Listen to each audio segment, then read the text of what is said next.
rise to welcome the Lord Mayor of Dublin, Christy Burke.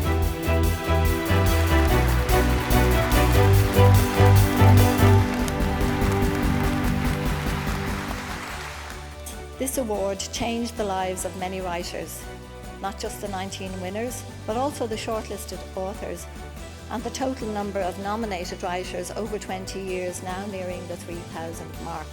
All of this work is motivated by a desire to recognise and reward excellence in world literature from the City of Words, Dublin, the 4th UNESCO City of Literature. Thank you very much. So I particularly want to thank the 5 judges, all of whom were very experienced writers, teachers, critics, academics, for giving such of their time and expertise. I'm now going to invite the winner of the International IMPAC Dublin Literary Award of 2015 to come forward to receive the trophy and a cheque which will be presented by CEO Mr. Owen Keegan, Chief Executive of Dublin City Council. And the winner is... to wait for it now.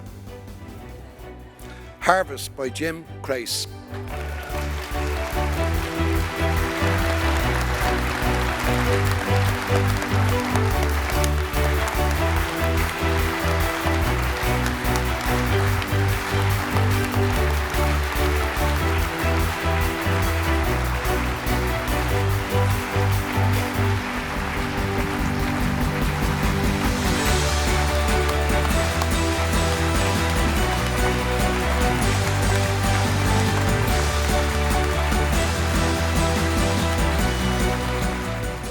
Of course, I also want to thank Dublin City Council, Lord Mayor, the Library Services, and all the organisers, sponsors and hosts of this justly celebrated prize. What a fantastic list of winners there have been. And of course, it's a prize which has become greatly coveted by writers everywhere.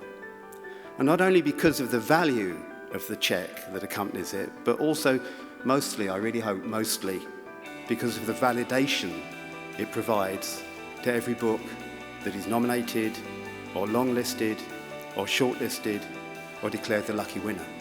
Coming here to Dublin is always a pleasure, but this one takes the cake.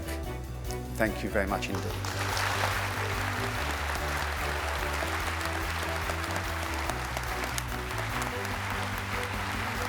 It's a book you can get lost in, a book that surrounds you. It's a really unique book, and it's beautifully written.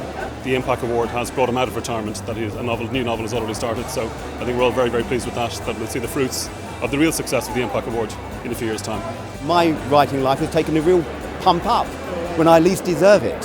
So that's a joy. It means that I can write with money in my pocket. I don't have to take an advance from a publisher, which is a freedom. The IMPAC has such a sensational reputation.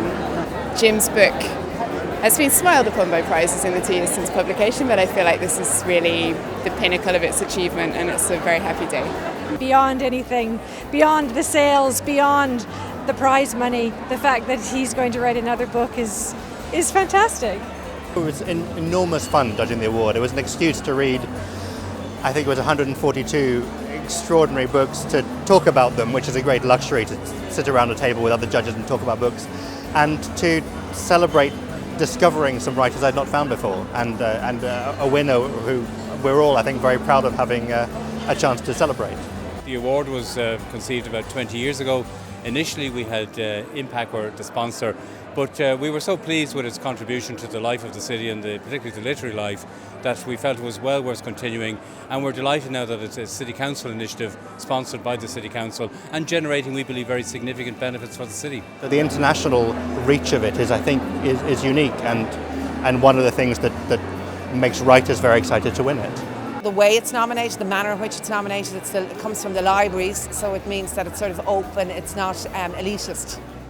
But its global span and the list that is built up is unarguable. There's 142 titles this year, but that represents something like 500 titles that are whittled down. So it's built up in terms of the libraries involved, it's built up in terms of the continents. We now have libraries from every continent nominating. And I suppose it's built up its own profile and its own reputation through the award winners each year.